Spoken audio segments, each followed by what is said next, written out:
नमस्कार दर्शकों, आप सभी को एनएच की इन कन्वर्सेशन सीरीज पर स्वागत है। आज हमारे साथ मौजूद है डिमा हसाऊ से एक इन्फ्लुएंसर, एक ब्लॉगर, एक सोशल एक्टिविस्ट और एक social entrepreneur, miss Avantika Haflongbar. Thank you. Avantika Haflongbar ji, आपको हमारी इस कन्वर्सेशन सीरीज पर स्वागत है। और आपके साथ हम काफ़ी दिनों बाद मिल रहे हैं और आपसे हम काफ़ी बातें करेंगे, आपके लाइफ से जुड़ी हुई बातें और आपकी जो एक्टिविटीज़ है, जो लाइफ को लेकर। एक वुमेन होकर आपने काफ़ी काम किया है। मतलब वैसा नहीं है कि वुमेन बोलकर, वैसा नहीं है, मतलब एक चीज़ को नहीं, आप काफ़ी चीज़ को करती रहती है और इसको काफ़ी इंटरेस्टिंगली लोग भी पसंद करते हैं। तो देर नहीं करते हुए आपसे हम जानना चाहते हैं कि फिलहाल आप क्या कर रही है। फिलहाल आई एम वर्किंग। मेरे डिमासा हैंडलूम का जो मेरा वेंचर है जी उसके डिजाइन्स में मैं अभी हूँ, क्योंकि अभी बुशुडिमा आने वाला है। जी सो न्यू ईयर के लिए I am coming up with a new collection. उस नए कलेक्शन के लिए मैं अभी काम कर रही हूँ। तो आप इस बार अभी नए साल की हाँ वेलकम करने के लिए आप अपने बुशुडिमा के लिए भी काम कर रही हैं। तो आपसे हम जानना चाहते हैं कि आपके लाइफ से जुड़ी हुई कुछ कड़ियाँ है, जैसे कि आप फूड ब्लॉगिंग करती है। हाँ तो पहले हम जानना चाहते हैं आपका जो ये फूड ब्लॉगिंग का जो जर्नी है, इस जर्नी को आपने कैसे शुरू किया और मास्टर शेफ इंडिया तक कैसे पहुंचाया। क्योंकि हमें मतलब न्यूज़ में भी हमने देखा है और काफ़ी वीडियोस भी हमने देखा कि आपने जो डिमासा ट्रेडिशनल कुजिन जो है उसको लेकर आपने नेशनल लेवल तक आपने उसको पहुंचाया है। तो उसमें आपका सक्सेस जर्नी कैसा रहा? सबसे पहले तो मैं बोलना चाहूंगी कि मैं एक एक्सीडेंटल फूड ब्लॉगर हूँ। पहले तो मैं कपड़ों का वीडियोस बनाती थी। एवरी डे मैं एक आउटफिट का पोस्ट बनाती थी इंस्टाग्राम में, स्पेशली डिमासा हैंडलूम। और मैंने अपने लेट मदर से बहुत सारा कपड़ा इनहेरिट किया है। So I feel very rich, मैं बहुत धनी हूँ उस मामले में। सो एवरी डे मैं शेयर करती थी। मेरे माँ के पास बहुत सारा Dimasa, quite range of different range of Dimasa handloom का कलेक्शन था, तो उसको मैं रोज अपलोड करती थी। अच्छा भी लगता था, एक सॉर्ट ऑफ डॉक्यूमेंटेशन हुआ करता था। तो उसके बाद एक दिन अचानक मुझे ऐसे दिल हुआ कि मैं एक चटनी का वीडियो बनाऊं। तो मेरे हस्बैंड ने मुझे टोका। उसने बोला कि तुम्हारा ये मामूली टोमेटो और अनियन और नफलम का चटनी कोई देखने वाला है नहीं। तो मैंने बोला ठीक है, बट मैं ड्रेस्ड ही हूँ, बना लेते हैं, डाल देते हैं, मेरा मन को भी शांति होगा। तो वैसे करके हमने डाल दिया and within a period of 1 week काफी रीच हो गया। तो बहुत अच्छा लगा। तो उसके बाद अगला चटनी भी बहुत ही सिंपल था, बैंगन का भरता था, बट बहुत ही सिंपल। उसमें नाफलम डाल दिया, नाफलम मतलब फर्मेंटेड ड्राई फिश, उसको डाल दिया। तो उसमें भी मुझे काफी लोगों ने बोला वाओ, ये इतना सिंपल है, ये हम भी खाते हैं। तो उसमें एक कनेक्ट हो गया। तो उसके बाद लगातार 2 साल कंटिन्यूअस मैंने फूड व्लॉगिंग किया। बेसिकली मैं कुछ अलग नहीं बना रही थी। मैं जो नॉर्मली एवरी डे खाते हैं घर पे, normally any tribal family, normal जो नॉर्थ ईस्ट में जो खाते हैं वही नॉर्मल ट्रूली ऑथेंटिक थाली जो खाना खाते हैं घर पे। अगर मैं कभी कभी बस दाल और आलू भाजा बनाती हूँ, उसका भी मैं बना देती हूँ, because that's where people can relate. ऐसा नहीं कि जिस वीडियो के सेक के लिए मैं कुछ जरूरत से ज्यादा कुछ बना लूँ, मटन कोरमा ये सब, वो सब हमारे अंदर है ही नहीं। वो हमारा that is not our delicacy. कभी कभी हम खा लेते, बट एवरीडे बेसिस हम वो उसको नहीं बनाते। सो वही मैं करती गई 2 इयर्स तक। तो उसके बाद लोगों ने देखा मेरा काम, हाफलोंग में भी देखा, डिस्ट्रिक्ट में देखा, बाहर के लोगों ने भी देखा। तो इसी तरह बहुत एक कनेक्ट हो गया। तो इस मेरे वीडियो के जरिए बहुत सारे लोग all over the world and India उन्होंने कनेक्ट किया। तो वैसे मास्टर शेफ ऑल्सो हैपेंड, वैसे ही हुआ। उन्होंने कॉल किया तो पहले तो I was shocked and surprised कि ये सही में मास्टर शेफ है या नहीं। तो उसके बाद ऑडिशन में बुलाया। तो ऐसे करके आगे बढ़ते गए। उसके बाद तो आई डिड नॉट स्टॉप। खाना तो मेरा चलता ही रहता है, क्योंकि खाना तो रोज का काम है। Every day everybody eats, everybody needs to eat to survive. So मैं एवरी डे जो भी करती हूँ and I try to showcase authentic self.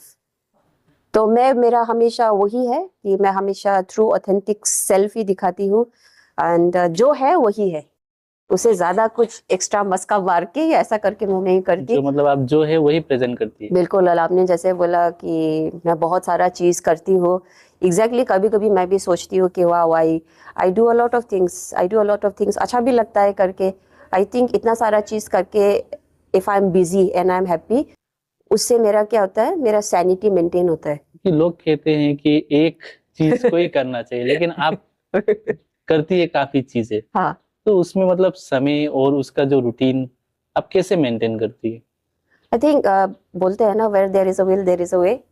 सो आपको जो करने का मन होता है, आप अपने आप, अगर इंटरेस्ट होता है, वो टाइम अपने आप से डेडिकेट हो ही जाता है। जैसे कि मैं हैंडलूम में काम करती हूँ, जी। वीवर्स के साथ काम करती हूँ, गांव गांव में जाती हूँ, उनको मोबिलाइज करती हूँ, उनको डिज़ाइन देती हूँ, फिर कलेक्शन होता है, और उसके बाद कभी कभार हम लोग ट्रैवलिंग भी कर लेते हैं, जी। उसमें भी हमारा काफ़ी रुचि है। Daniel and I both of us बहुत इंटरेस्टेड है ट्रैवलिंग में।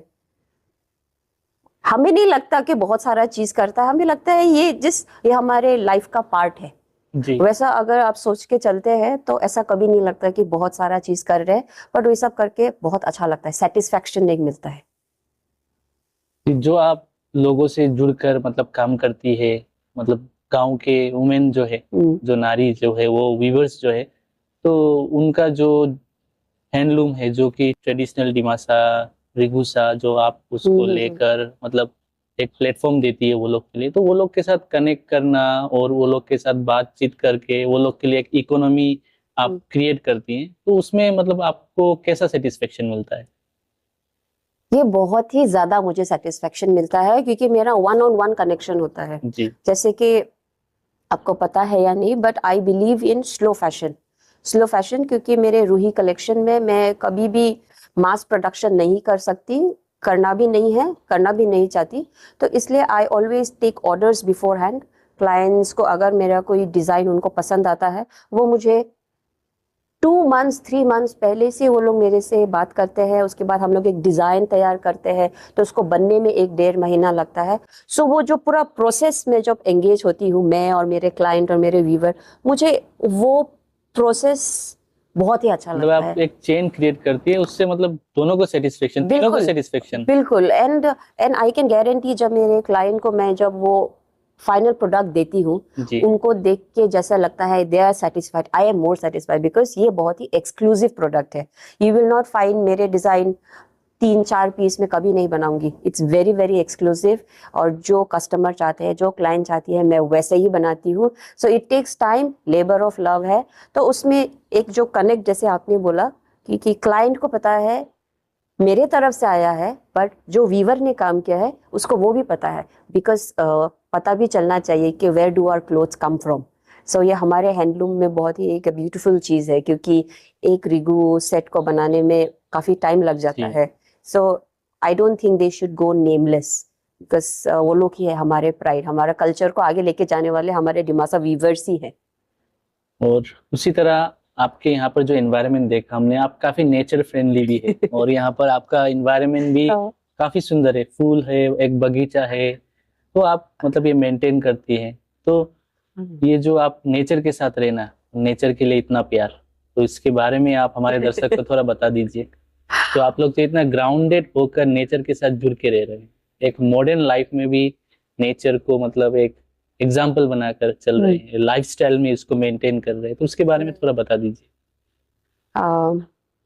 पता नहीं मेरा गार्डन आपको कैसा लगा, बट मुझे देख के बहुत मतलब खूबसूरत है।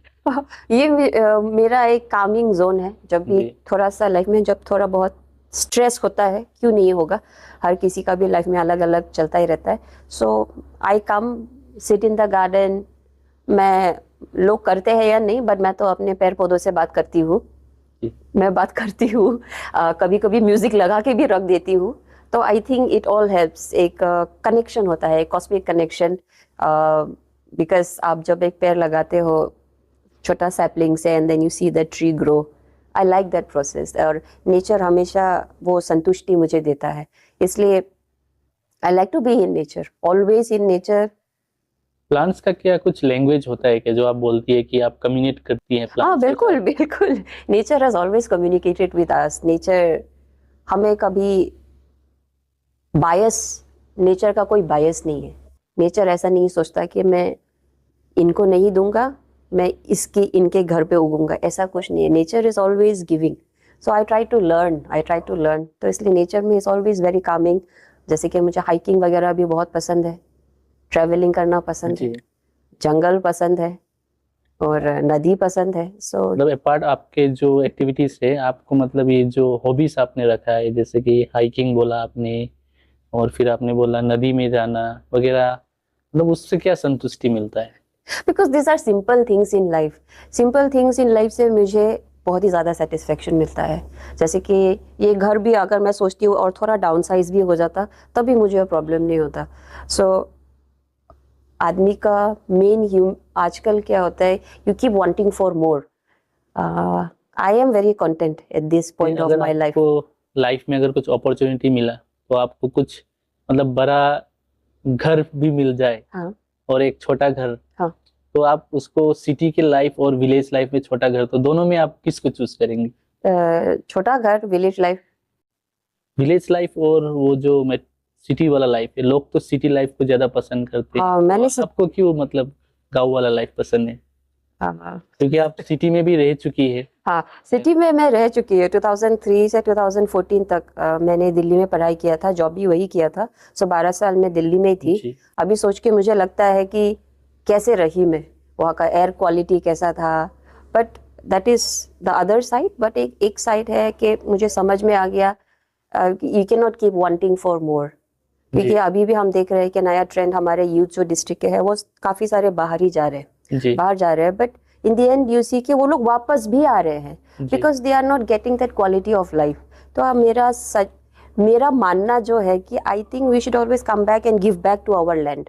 आवर लैंड हमारा तो आप हमारा जहाँ से बिलोंग करते हैं वहाँ पर कुछ देना चाहिए। देना चाहिए, क्योंकि वी स्टिल हैव लैंड। हमारे पास अभी भी जमीन है। अगर हमें गार्डनिंग करना होगा, हमारे नीचे भी थोड़ा एरिया है, आगे भी एरिया। हाफलोंग में इतना स्कैर्सिटी ऑफ लैंड नहीं है, और गांव-गांव में आप जाके देखोगे तो बहुत सारा लैंड है। बट अभी हम देख रहे हैं कि गांव के जितने यूथ है वो बाहर जा रहे हैं। तो हमारा फ्यूचर, हमारा एग्रीकल्चर का क्या होगा? हम जो खाना खा रहे हैं वो कौन उगाएगा? जो हमारे अडाए आजू है वो तो अभी जा रहे हैं, but tomorrow they will not be there because they are growing old. तो उनका जो है, उनका जो फैमिली है, उनका जो यूथ है विलेजेस में, वो लोग वो काम को आगे लेके जाने वाले बहुत कम हो गए हैं। आपको नहीं लगता कि अगर हम सिटी में चले जाए, गांव के लोग अगर सिटी में चले जाए, जो ट्रेडिशनल नॉलेज सिस्टम होता है उसमें कुछ मतलब गैप नहीं रह जाएगा कि मतलब फ्यूचर में कुछ प्रॉब्लम नहीं होगा? क्योंकि एक ट्रेडिशनल विलेज लाइफस्टाइल, एक ट्राइबल लाइफस्टाइल में ये कुछ हैम्पर नहीं करेगा? हाँ बिल्कुल हैम्पर करेगा। Because I stayed in Delhi. मैं एक डिमासा फैमिली से बिलोंग करती हूँ, लेकिन मैं डिमासा कम्युनिटी में जो जो नियम है, जैसे कि हम लोग मायोभा करते हैं, मडाई हुबा करते हैं, क्यों करते हैं, कैसे करते हैं, कौन करता है, हमें इतना आइडिया अभी तक भी नहीं है। अभी हम सीख रहे हैं। बट हमारे जो जितने जूनियर्स हैं, जो आज की यूथ में मोबाइल में बिजी है, उनको तो वेरी लेस नॉलेज अबाउट हमारा कल्चर और ट्रेडिशन क्या है। एक्सपोजर ही नहीं है। एक ही टाइम होता है जब बुशुडिमा होता है, दैट्स इट। उसी टाइम में लोग निकलते हैं बुशुडिमा सेलिब्रेट करने के लिए। But the whole essence of life, जो एक हमारा ट्राइबल कम्युनिटी एक सस्टेनेबल लाइफस्टाइल लीड करता है, वो लीड करके लोग देख ही नहीं पा रहे हैं। वो बहुत गैप हो रहा है जी। बट आई होपफुली चेंज भी आ रहा है, and we are also working towards it. आपके तरीके से मैंने जो आपको प्रश्न रखा, जो यूथ्स बाहर रहते हैं, इसके लिए सोल्यूशन क्या रहेगा? क्योंकि नॉलेज भी चाहिए लोगों को, एक मॉडर्न नॉलेज और जो ट्रेडिशनल लाइफस्टाइल को बैलेंस करके लेके भी जाना चाहिए, तो उसके लिए आपका राय क्या रहेगा? फ्रॉम माई परस्पेक्टिव, मेरे जो फ्रेंड्स है और मेरे आसपास के जो लोग हैं, वो लोग सिटीज में काम कर रहे हैं, उनका जॉब भी अच्छा खासा ही है। बट हमेशा कंप्लेन ही करते रहते हैं, कंप्लेन ही करते रहते हैं। तो इसलिए मैं बोलती हूँ ठीक है, आपको छुट्टी नहीं मिल रहा, वहाँ पे क्वालिटी ऑफ लाइफ बेटर नहीं है, तो why don't you come back? Why don't you come back? हम लोग खाली, लेकिन वो बोलते हैं ना, मैं बोलती हूँ उनको कम बैक, पर उनका वो होता है कि हाँ बोलने में तो आसान है, बट वो फर्स्ट स्टेप लेना, that is also important. But वो तो मुझे भी किसी ने भी नहीं बताया था ना आपको आके क्या करना था। वो एक अंदर से कॉलिंग आना चाहिए, तभी आप आके कुछ कर पाओगे। क्योंकि आई वॉज इन दिल्ली, लेकिन मेरे माँ बाबा जब थे, but they are not with us today, तो they were shocked and also happy at the same time, क्योंकि मैं घर में सबसे बड़ी थी। So they were happy with the idea जब मैंने बोला कि मैं वापस आना चाहती हूँ and I want to work with the weavers at Dimasa handloom. वो बस एक वेग आइडिया था, पूरा एक कॉन्क्रीट आइडिया नहीं था, उसको स्केल कैसे करना है, मार्केटिंग कैसे करना है, बिजनेस कैसे करना है। But they were happy because I think at the end of the day our parents भी हमें इतना टाइम देते हैं, हमें पढ़ाने के लिए बाहर भेजते हैं, बट आई थिंक उनका भी हक बनता है कि उनके बच्चे वापस आए and to take care of them, and we have enough, हमारे पास इनफ है। अगर देखा जाए हमारे पास इनफ है। आजकल के माँ बाप बिल्डिंग बना के रखते हैं अपने बच्चे के लिए, नहीं तो दे ऑल्सो डू कि हाँ टेनेंट्स भी रख देते हैं। तो हम लोग हाफलोंग में बोलते हैं घर भाड़ा जी। तो घर भाड़ा से आराम से नहीं कटेगा हाफलोंग में। I don't think we need more than 10-20,000 per month, provided आपके एंगेजमेंट्स क्या क्या में है, इंटरेस्ट क्या क्या में है, it depends. But I think it's all there, आपको बस देखना है और थोड़ा एनालाइज करना है, नथिंग इज इम्पॉसिबल। तो आपसे हमने विलेज लाइफ और जो पर्सपेक्टिव में बातें की, पूरा इन डेप्थ चले गए हम। हाँ। तो फिर उससे आते हुए फिर हम आपसे जानना चाहते हैं, आप एक सोशल एक्टिविस्ट भी है, बीच बीच में आपको कुछ मुद्दे पे आप बात रखती है। पॉलिटिशियन तो नहीं है आप, दो पॉलिटिशियन की वाइफ है, लेकिन आपको पॉलिटिकल सिनेरियो में, मतलब मेन सिनेरियो में देखने को नहीं मिला है। लेकिन जो आप एक्टिविज्म करती है, वो एक्टिविज्म करने का आपका जो इच्छा है, जो मुद्दा आता है तो उसमें आप समर्थन देती है या विरोध तो चलता है, तो उसको आप कैसे लेके जाती है? क्योंकि आपका काम भी तो कितना पड़ा रहता है। आपने कहा कि आप वीवर्स लोग के साथ जुड़ी रहती है और फिर आप एक्टिविज्म भी करती है, तो उसके बारे में थोड़ा बता दीजिए दर्शकों को।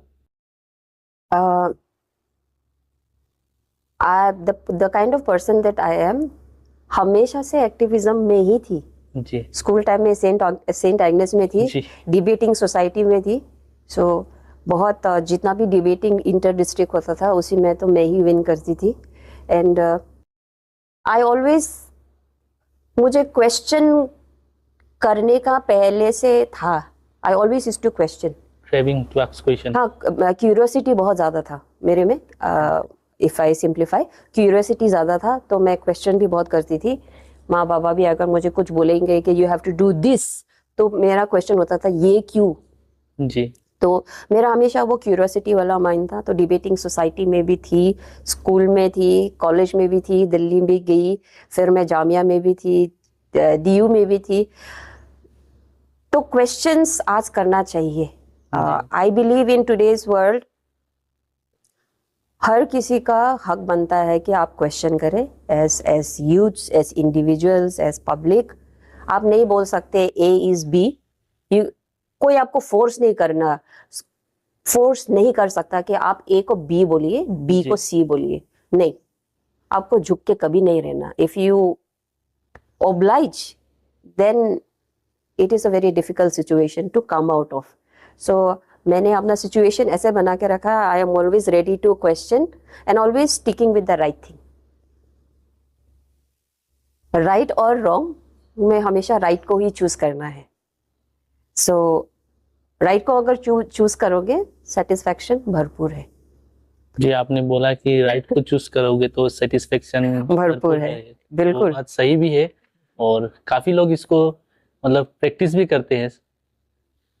और आगे बढ़ते हुए आपसे हम और जानना चाहेंगे, लेकिन बीच में आपसे एक थोड़ा चिट चैट हो जाए। तो आपका जो लाइफस्टाइल है, जो मेंटेन करती है, उसके बजाय जो आप फ्री टाइम में आप क्या क्या करती है? फ्री टाइम में अगर घर में आप रहती है, मतलब काम खत्म हो गया, पीस ऑफ माइंड जो रहता है ना अपना, मतलब फॉर सेल्फ, मॉडर्न टर्म में जो बोलता है सेल्फ लव, सेल्फ केयर, वही में आप क्या करती है? सेल्फ लव में बहुत सारा चीज इंक्लूड हो ही जाता है।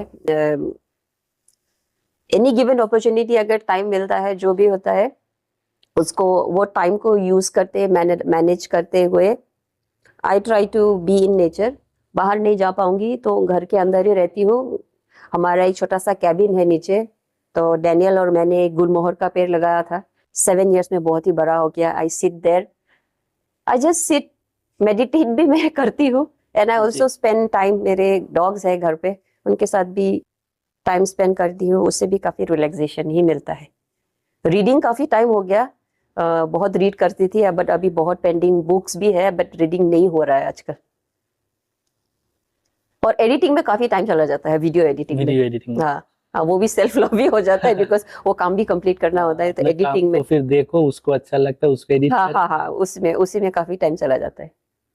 जी, आपसे हमने वो चिट चैट वाली बातें कर ली, आपका जो सेल्फ लव सेल्फ केयर जो वाला बातें कर ली, तो आपको फिर हम वही लाइन पर लेके आते हैं, एक्टिविज्म से थोड़ा आगे लेके जाते हैं। क्या रूही हाफलोंग बार पॉलिटिक्स ज्वाइन करेंगे? क्योंकि आपको काफी लोग फॉलोइंग करते हैं और आपका जो स्टाइल है इंडिजिनस लाइफ को लेकर, इंडिजिनस कल्चर को लेकर, दो आपके हस्बैंड ऑलरेडी पॉलिटिक्स पर है, लेकिन जो आप देखते हैं कि वुमेन काफी कम मात्रा में यहाँ पर पॉलिटिक्स पर रुचि रखते हैं, निकलते हैं लेकिन काफी कम निकलते हैं। क्या आप उनके लिए टॉर्च बियरर होकर पॉलिटिक्स में आएंगी, या वुमेन के लिए जो आप बोलती है एक्टिविज्म करती हैं, तो काफी वुमेन के लिए काफी काम करना बाकी है डिमा हसाओ पर, तो उसके लिए क्या आप आगे आएंगे, आपको मौका मिले तो? ये question caught me off guard, prepared नहीं थी, पर लेकिन you can never say never, you can never say never। My husband surely वो एक politician है, वो जो भी काम करते हैं मैं हमेशा उनके साथ ही रहती हूँ, पीछे भी रहती हूँ, कभी कभी आगे भी रहती हूँ, पर हम एक साथ ही करते हैं। सो लाइक यू सेड, मुझे भी दिखता है कि एक void है in the field of women politicians। आपने बोला कि मेरा फॉलोइंग है, बट हाँ ठीक है, मेरा फॉलोइंग है, but I can always build up on it. जैसे मैंने पहले बोला, you can never say never. Politics is very interesting, मुझे भी बहुत इंटरेस्टिंग तो लगता है, क्लोजली फॉलो करती हूँ। जब टाइम सही होगा वी विल नो, क्योंकि हाँ लाइफ गोज ऑन। क्योंकि मैंने कभी नहीं सोचा था कि मैं फूड व्लॉगर बनूंगी, थाली बनाऊंगी, कभी मैंने सोचा ही नहीं था कि मैं बहुत अच्छा ही बनाती हूँ। मुझे तो लगा मैं तो नॉर्मली बनाती हूँ, but you can never say never to anything positive changes भी आना चाहिए लाइफ में। जैसे कि आप लोग ने सुना, रूही हाफलोंग बार जी ने कहा कि द पॉजिटिव चेंजेस लाइफ में आना जरूरी है, और लाइफ में आप कुछ करते हैं तो कुछ चीज को अगर आपके सामने है तो आप उसको एक्सेप्ट करके भी आप उससे आगे बढ़ सकते हैं। तो इसी तरह उनसे हम आगे बढ़ते हुए फिर जानना चाहेंगे कि आप लोग जो म्यूजिक फेस्टिवल हाल ही में आप लोग ने किया, बिग बैंग फेस्टिवल, काफी सालों बाद हुआ फिर से डिमा हसाओ पर, और एक नानादिसा विलेज को आप लोग ने चुना, और काफी उसका मतलब बाहर में भी काफी उसका चर्चा भी हुआ, क्योंकि आप लोग ने एक इको फ्रेंडली फेस्टिवल मनाया। तो उस फेस्टिवल को फिर से रिवाइव करने के लिए आप लोग ने कैसे काम किया? नानादिसा में जो हमने बिग बैंग फेस्टिवल इस बार किया, वो 3 साल के बाद हुआ है, हाइएटस के बाद। इसमें काफी प्लानिंग गया है, इंटेंशनली हमने ये फेस्टिवल को भी क्यूरेट किया है। ये बिग बैंग जो फेस्टिवल है, ये एक बुटीक फेस्टिवल है। हमारा टारगेट ये नहीं है कि हम बहुत सारे लोगों को इनवाइट करें, बुलाए, आए, मजे करे, चले जाए। Our intention is not like that, our intention is of localised economies. तो हमारा टारगेट था 500 to 600 पीपल ओनली, तो वैसा ही हुआ। सो आई बिलीव यूनिवर्स हमें जो हम मांगते हैं वही देता है। हमने वही इंटेंशन दिया था कि हमें बस 500 ही लोग चाहिए, 500 या 600 फॉर बोथ द डेज, उतने ही लोग आए, because we wanted to concentrate in the village. क्योंकि नानादिसा जो गांव है, ये बहुत ही एक यूनिक गांव है जी। उस गांव में 28 हाउस होल्ड्स हैं and total only 120 people. But जब हमने फेस्टिवल किया था, बस 80 और 100 के बीच ही लोग थे। बहुत सारा चीज़ों को हमने देखा कि मैन पावर काफ़ी कम था जी। सो द नेबरिंग विलेजेस जैसे कि मुरू है, वहाँ से भी लोग आए हमें हेल्प करने। So we wanted to keep everything local. तो जितने भी लेबर्स थे सारे गांव के थे, गांव के लोगों ने लकड़ी काटा, लकड़ी का यूज हुआ, सो दे गॉट द बेनिफिट। और हमने बनाना लीव्स को यूज किया, बिकॉज ये हमारे लिए इतना अननेचुरल नहीं है। बिकॉज आई रिमेम्बर जब मेरी लेट मदर का श्राद्ध था, तब से ही आई थिंक मैंने बनाना लीफ का ही यूज किया, नो प्लास्टिक यूज किया। सो ये एक हमारा कोशिश रहता है। सो ये फेस्टिवल भी हमने पूरा इको टूरिज्म के ऊपर ही किया है। और हमने वहाँ पे 28 हाउसेस में 6-7 हाउसेस को हमने सेंसिटाइज किया, अवेयरनेस दिया। तो उन्होंने भी अपना घर का एक रूम खोला है for tourist and they also earn money. और मोस्ट इम्पॉर्टेंट फैक्ट है कि चावल भी गांव का था। बिग बैंग फेस्टिवल में झूम का चावल हमने खिलाया सारे गेस्ट को। और जितने भी सब्जी थे all locally grown, everything was local, nothing bought from Haflong market. Local market Mahur area, उस एरिया से जितना भी लोकल हमारा कुमड़ा हो गया, कोचू हो गया, सैलड का लीव्स हो गया, ये सारा चीज हमने बस लोकली ही वही से लिया है। और बहुत सारे गांव के लोग ने भी हमें कंट्रीब्यूट भी किया। एक दो आके हमें, I am not sure if you know, भांडा बलाई बोलते हैं हम लोग, बेसिल है, चटनी बनता है, तो उन्होंने आके हमने अपने जून से तोड़ के भी दिया है।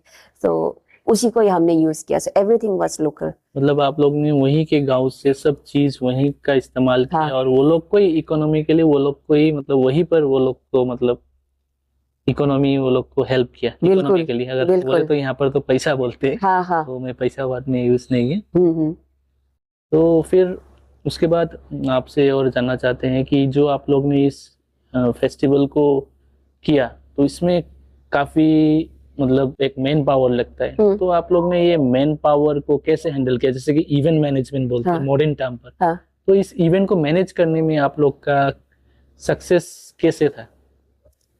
मैं तो डेनियल का इलेक्शन कैंपेन मैनेज करते करते मैं बहुत नंबर 1 मैनेजर बन गई हूँ, event manager. But not just me, हमारा एक ग्रुप है, वेरी स्मॉल ग्रुप है, वेरी स्ट्रॉन्ग ग्रुप है। बस 5 कोर टीम मेंबर है और उसमें डेनियल भी है। यूथ्स हैं जो हमारे साथ बहुत टाइम पहले से जुड़े हैं, आज तक भी है। सो हमने मिलके ही किया है, बट हमसे भी ज्यादा गांव के लोगों का जो सपोर्ट था, विदाउट देयर सपोर्ट वो पॉसिबल नहीं होता। जो आप लोग ने वहाँ पर इवेंट किया, इवेंट करते समय वहाँ का जो एनवायरनमेंट, लोगों का, जो लोकल लोगों का, वहाँ के बुजुर्ग, मतलब वहाँ के बुजुर्ग यूथ्स को आप लोग ने एंगेज कराया, तो वो लोग का सेटिस्फेक्शन लेवल कैसा था? They are so happy, they were so happy। आज तक भी हम गए थे कितने दिन, 2-3 दिन पहले वहाँ पे एक श्राद्ध था, तो एक कैचअप हो जाता है उनके साथ। तो काफी खुश है वो लोग, बोलते रहते हैं आ जाओ, यही रह जाओ, वैसा भी बोलते हैं वो लोग। सो दे आर वेरी हैप्पी कि बहुत सालों बाद फर्स्ट टाइम उनके गांव में लोग आए और उनके गांव के बारे में लोगों को जानकारी हुआ।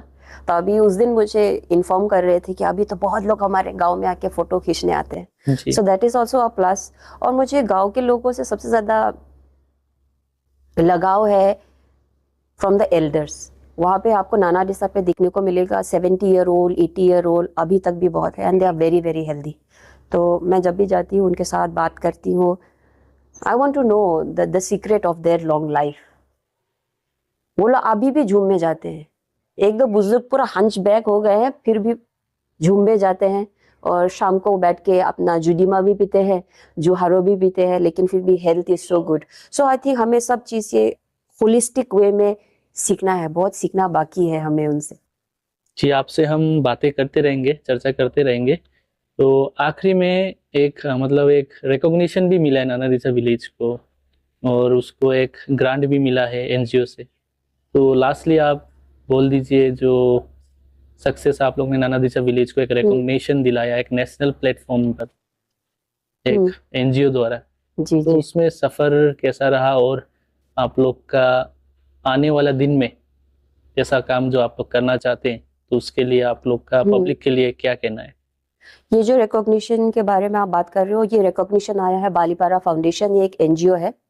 वो लोग भी चुपचाप अपना नेचर को रेस्टोरेशन करने के लिए काम करते रहते हैं।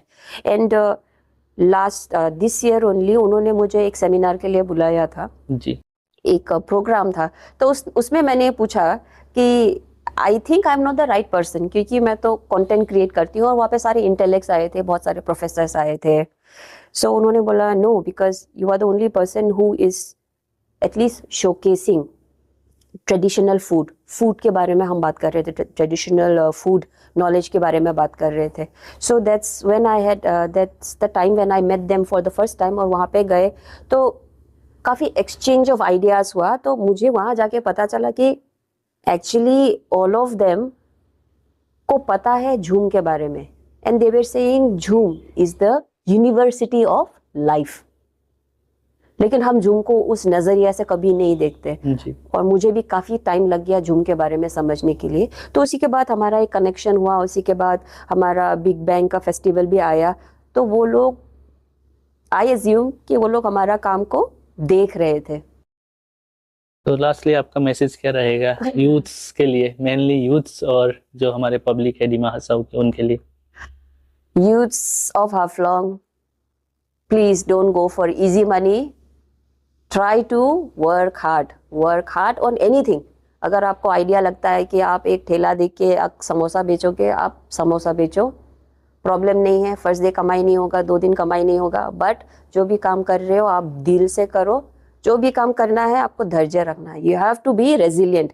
इंस्टेंट सक्सेस, इंस्टेंट ग्रेटिफिकेशन कभी नहीं होएगा, but you have to work hard. जो भी आप काम कर रहे हो, जैसे कि आई एम वेरी थैंकफुल, आप लोग जो भी काम कर रहे हो, आप लोग वीडियोस बना रहे हो, you are trying to sensitize people. लोग आपको आके टैप नहीं करेंगे आपको बैग में, doing very good, but then you don't need that. अगर आप अच्छा रास्ता में जा रहे हो, आप काम करते जाइए, फल की इच्छा ना करो. सब चीज़ अच्छा ही है, everything is out there. So don't go for easy money. Easy money is very easy, easily आता है, इजीली चला जाता है. सो मैं देखती हूँ कि हमारे यूथ्स जो है अभी थोड़ा भटके हुए हैं. I hope you all come back. You know the answer. सबको पता है, सबका अलग अलग टैलेंट है.